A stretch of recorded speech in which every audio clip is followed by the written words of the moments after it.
troublemaker. I've been a late night player. I've been broke as a joke. I've been a money maker. I've been a record breaker, taking credit as an educator. I've been known to spit the flows and make it shaky, shaky thing. Popping, locking, stopping, let it hang. Watch us as we drop this hip hop, it's like it stings. We make the whole room drop and everybody sing. We want the funk. We gotta have that funk. We kick it old school. We think we're so cool. We take it back to the past. We gonna act a fool. Up jumps the middle finger, make my yay. Hello, hello, hello. Welcome to Sports Buzz, a Fanatical View. I am your host, Scott D. Lewis, here live in studio, Comcast Cable, Channel 23, downtown Danbury, Connecticut, on this March 23rd. We've been off for a little while, snowed out last week. I think the last time we were here, we were talking about 70-degree temperatures, probably. Yes, it was. We had warm a 70-degree weather. day. And then we had a late winter up here in New England, and we got snowed out. We had a little work scheduling snafu, so lo and behold, we missed a little bit of action here in the sports world. March Madness is up and running, and we didn't get to preview that, so we will dive deep into what is going on now that we have reached the round of Sweet 16, Sweet 16 tonight. That begins, so we will get into all of that, plus some other stuff. NBA, NHL coming down to the wire, playoffs looming, positions being jockeyed for, playoff spots being fought for.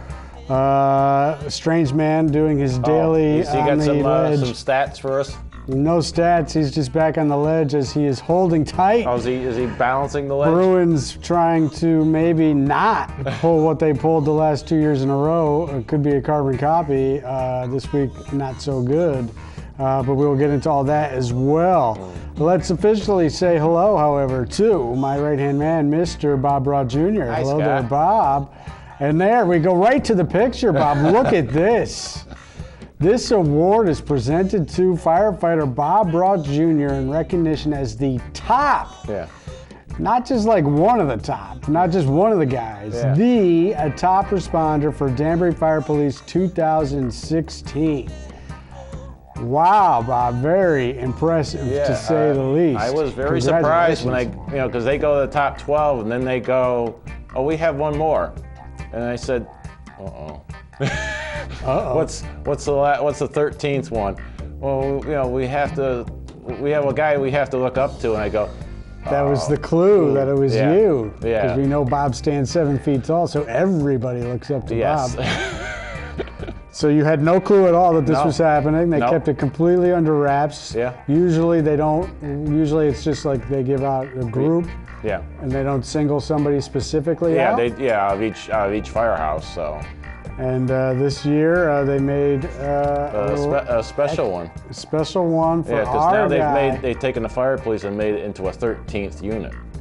Ah, interesting. And so you get the inaugural one, perhaps. Yes. Very good, Bob. We are very proud of you, and congratulations to you. Thank you. Hope you didn't get choked up or anything up there. Oh no, I didn't have to make a speech, thank God. I didn't know what I would have said. But you had to thank the chief, the mayor, and everybody else. So in the council committee, and so. All right, Bob Broad Jr., top responder. Yeah. And look at that, he's sitting here right with us. Yes. How lucky are we? Bob's show, Spotlight On, Tuesday nights at 9, Wednesdays at 12. We're sure this week it'll be a show dedicated to himself, probably. No, it'll be to the Chili Fest this weekend. All right, the Chili Fest, that's right. So the Danbury Westerners, how many annual is this now? This is... Fifth or sixth? Sixth or seventh. Chili Fest over at the Dome, right around the corner here from the station. Usually some good chili eats to be had. About 20 teams, live music. Is our man Dave King playing? No, he's got away. He just left today for South. That's why he wasn't here today. He's on vacation. Everybody's good. You're going on vacation soon? Yep. All right. All right, so the chili cook-off is going on over at the Danbury Dome Sunday from 1 to 4. Head on down there. What do? You just walk in, walk around? It's $5, and you can taste all the chili you want. Taste all the chili you want on a Sunday afternoon. As we mentioned, it's been cold again in late winter here as spring has sprung. So maybe you want a little taste of chili to warm you up if it's cool this weekend. I'm not sure what the weather is like coming up. Supposed to be. I think it's It's going to be warm, but they said chance of showers here and there. So we will have to see about that. But yeah, definitely head on over to the Dome and see who's got the best chili in town. Our man Mike Toohey, who was live last night here in the studio. His show, Expose Cinema, Friday nights at 9, Wednesdays at 1. I think maybe that live show is re-airing for his, that was a special he did last night. But he's usually Friday nights at 9, Wednesdays at 1. You can check him out, Expose Cinema. And we're live as well, so 203-792-4101. If you want to call in, the other Danbury Westerners, we got to keep plugging this, as we got a couple months before it happens, a few months, I guess. Yes. But the doctor will be in for the house. celebrity breakfast. Guess who's coming to dinner? Doc Gooden will be here. That's what, the beginning of June or July? It's June 9th. June 9th. And that's the home openers that night, too. Right. So Doc Gooden, big get by the Westerners, getting him to come and talk. I'm sure there'll be a packed house that morning, so we'll keep talking about that as that comes up. All right, Bob, let's get into it. How's your brackets doing? Not too good. Who did you have in your Final Four? I went to, let's see, I had Florida State going all the way. Florida State going to the Final Four or all the way? All the way. To win? No, at least to go to the Final Four. Okay. I mean, it was, I had Duke in there. Ah. Who else? The three best words in all of sports. Down goes Duke. Never gets old saying that one. That went down shocked. They were by South Carolina. I had North Carolina. They're still alive. And who else did I have? Who'd you have winning? I think I had North Carolina and Cincinnati. Ooh, Cincinnati. You must be getting affected by the fact that I constantly am referencing the fact that Cincinnati somehow finds its way into our lexicon every week.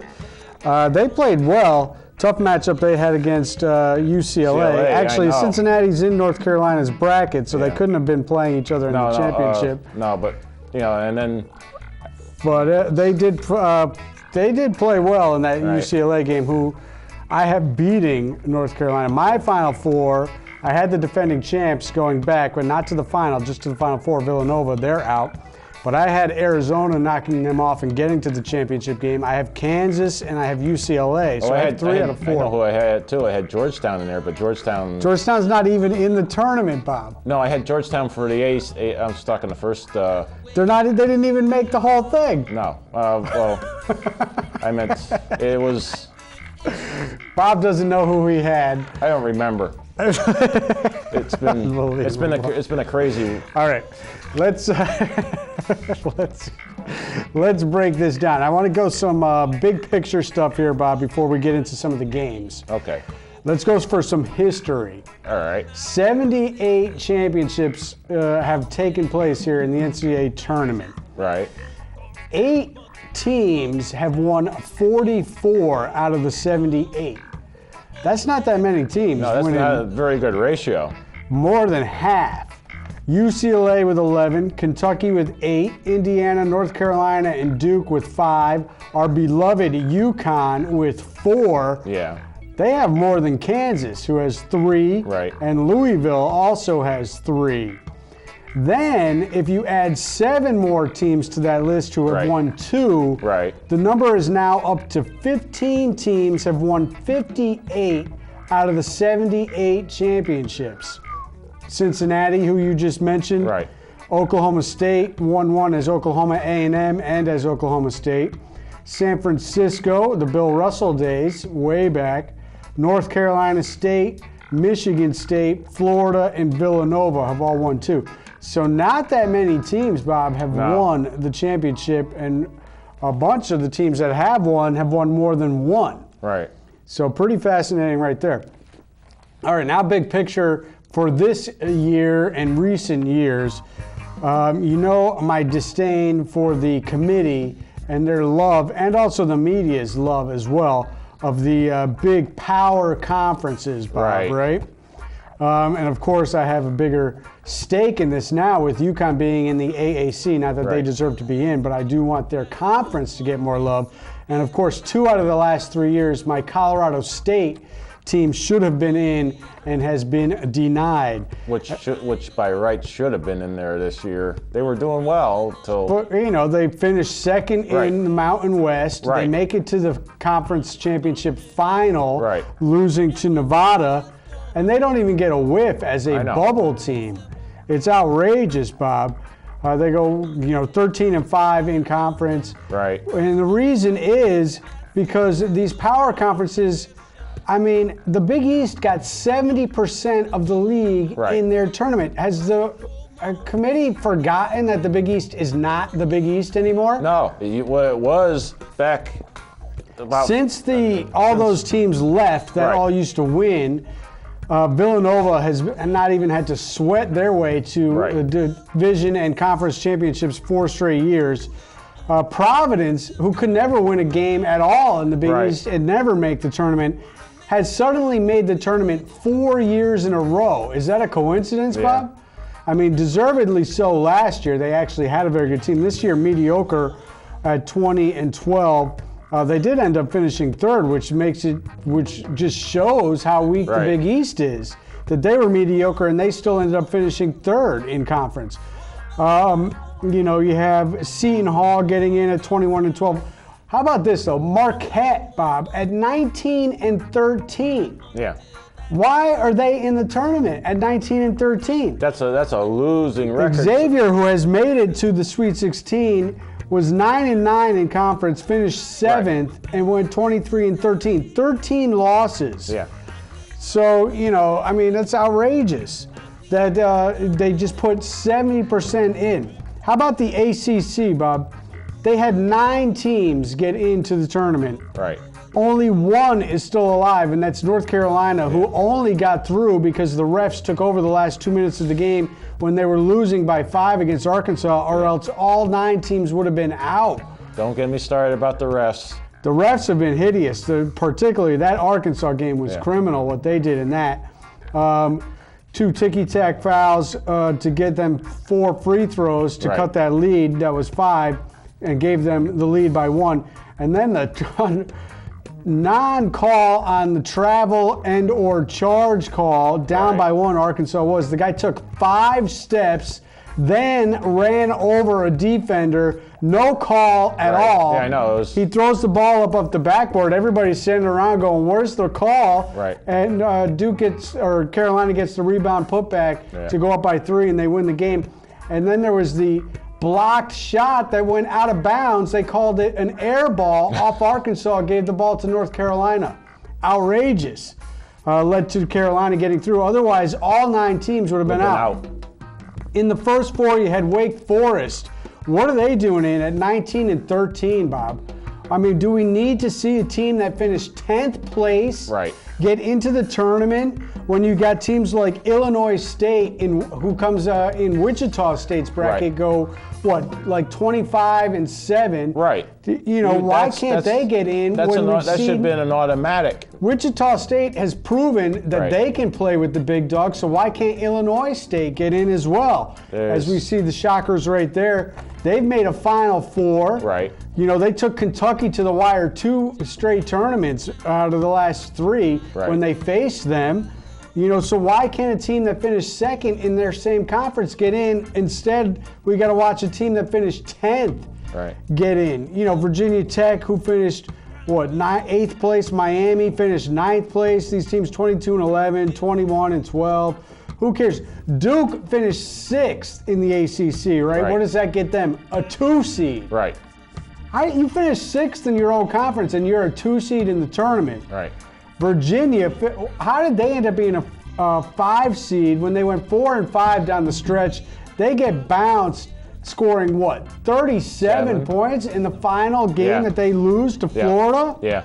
And spare me that the ACC is the best college basketball conference. Duke wins the conference tournament and/or the outright, regular season title every year. The same team wins that conference every year, much like, as I mentioned, the last 4 years in the Big East with Villanova, and also another power conference, the Big 12. How is this a great conference if Kansas wins 12 years in a row? It's called money. Exactly. They got the Big 12, TV network, and all this stuff. Oklahoma State gets in at 20-13. They're 9-9. Kansas State is in the first four at 21-14, 8-10 in conference. And they're in there. The team could be dead last as long as they got coverage and the TVs. They'll spend money to watch them. That's where it's going. Granted, Kansas, Baylor, and West Virginia are also 3 teams in, but that's beside the point. The point is that they shouldn't be getting as many teams in. You know, the Pac-12 has gone 6-1. Good for them. Arizona, Oregon, UCLA, they're all in. And, you know, you got to look at it. The Big Ten, who is supposed to be down this year. Right. And how is the Big Ten when they have 14 teams now? But why is Michigan State, who got bounced in the first round last year, in again at 19-14, 2 years in a row, under 20 wins with 13 and 14 losses, automatic in the tournament because it's Larry Izzo is the month of Izzo. That's basically How many championships has Larry Izzo won? One. Yeah. Overrated. Give me a break with him. Blown out by Kansas, 20-point blowout in round 2. But one of the reasons I think the Big Ten does well in the tournament, and they do if you look at it historically, is because not the same team wins that year. They have balance. Right. So Purdue and Michigan and Wisconsin are the teams rolling through right now into the Sweet 16. How about Northwestern making it for the first time? The last team in any of the power conferences to not make the tournament in the 78 that have taken place was Northwestern, and they finally make it in. They get there. They lose in the second round, a tough one to Gonzaga, as a matter of fact, and they won that first game on a crazy call as a Vanderbilt kid committed the foul when he thought they were down 1. Instead, they were tied, sent Northwestern to the line for the 2 winning free throws. So that's some of the stuff. SEC also has 14 teams. And Kentucky wins that every year. Right. But the SEC has been a little bit of a surprise. Arkansas almost made it through. South Carolina shocked Duke. Right. Florida is through. And Kentucky, of course, is through, getting by Wichita State. Why is Wichita State a 10 seed? Outrageous with that. So that's some of the big picture stuff. Let's talk about some of the games. Some of the actual good games. Not a ton. No. And no buzzer beaters. And a few upsets. Few upsets, but overall pretty chalky going forward. In the first round in the East, Virginia and UNC Wilmington. UNC Wilmington was up on Virginia. Virginia came back to win that 76-71. In that same Eastern bracket, SMU versus USC. And I had SMU winning a couple games. They are just snake bit, Bob, as USC hit a couple late threes, and SMU was winning pretty much throughout that entire game until the final minute or two. Remember, they lost that controversial game to UCLA 2 years ago, and they lose this one again. So snake bit they are. Down in that Western bracket in the first round, you had Northwestern, Vanderbilt. We mentioned that, the 2-point game with the crazy call at the end. Okay. And how about the first game of the tournament in general in the first round? Notre Dame versus Princeton. Yeah. And Princeton, down by 1, Bob, really surprised. They did not get a good shot in the final minute and a half. They had about 3 chances to win that game. They end up losing by 2 to Notre Dame. But really, they settled for some 3-point shots late when they were down by 1 and should have gone to the rim. And Notre Dame holds on for that win in the first round. Other first round games, only a couple really good ones. Arkansas 77-71. That was a tight game against Seton Hall. The Pirates played pretty well, and Arkansas rallied in the final 7 minutes after they were down. And Michigan, Oklahoma State was a great game as well. And how about Michigan making a run here after winning the 4th straight to win the Big Ten Conference Tournament? They beat Oklahoma State 92-91. In the second round, Villanova, Wisconsin was an outrageous game. Wisconsin, 4 straight years, I believe, now going to the Sweet 16. Yeah. A little surprising, as they not as loaded as they were in some of those other years, but they are still rolling 65-62. They beat Villanova. They will face Florida, USC, Baylor, and Baylor holds on in that game. And the thing I will mention also about a lot of these games, about watching them, it is impressive to see some of the big shots these kids make. I mean, there's some 3-pointers that come off of that go way before the behind the arc. As you get into the final 5, 6, 4, 3 minutes of these games, and it is tight to say the least. And a lot of these games are being decided by shots, not by misses or teams falling apart, but by teams going shot for shot. Really impressive. So Baylor goes through. Remember, Baylor was number 1 at one point early in the season, Bob. First time ever for them. They stumbled a little bit after that, and usually Baylor goes bust in the tournament. They've been out in the first round a lot of times. This time, they kind of, I don't think a lot of people picked them, but they kind of slide right through. And then the big game, down goes Duke. And Duke had a big lead in the first half of this game. Did. And South Carolina put 65 points up on Duke in the second half of this game to win it 88-81 as they put the clamp down on Duke, who a lot of people were picking to win the whole thing. Did you? I had Duke, and I had them to the Elite Eight. Surprisingly, I never liked to pick them, but I didn't like the bracket, and I couldn't really figure out a way to get them out. But they went out anyway. South Carolina took care of them. Also in round 2 in the West, the Gonzaga-Northwestern game. Gonzaga, another team that was up huge on Northwestern, and then a huge controversial call in this game, Bob. Northwestern kept chipping away. They are now at about 4.5 minutes in this game, down by 5. And the Gonzaga player puts his hand through the basket to block a shot. And it's got to be goaltending. The refs missed it. It should have been a goaltending, which would have caught the lead to 3. Instead, it becomes no call, and then the coach for Northwestern loses his mind, runs out.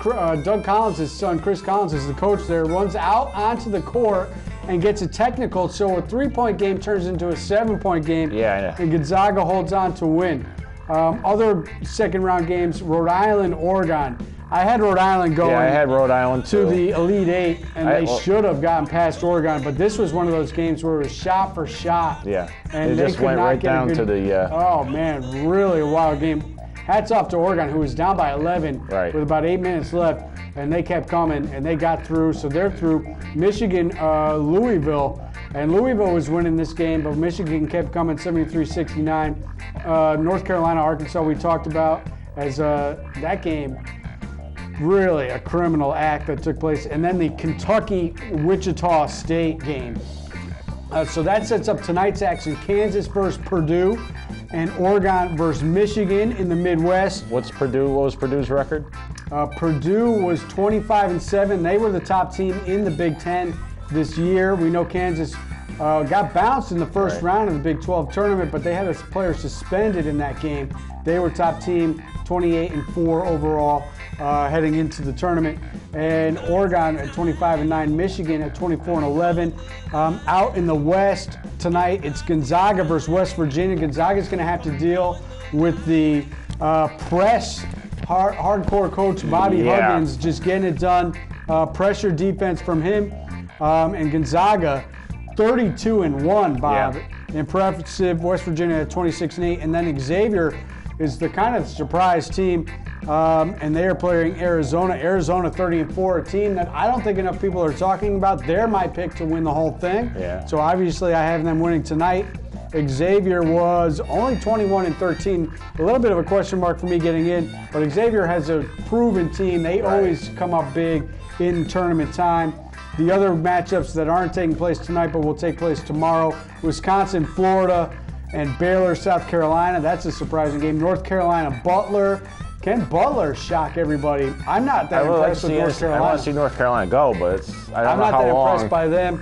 UCLA and Kentucky, that is a huge matchup. So some good games, good matchups, crazy stuff. All right, let's shift gears to the NBA real quick. We got about 4 minutes maybe or so left. The Celtics coming up large in charge this week. They have actually pulled to within 1 game of the Cavaliers. In the Eastern Conference for the top seed.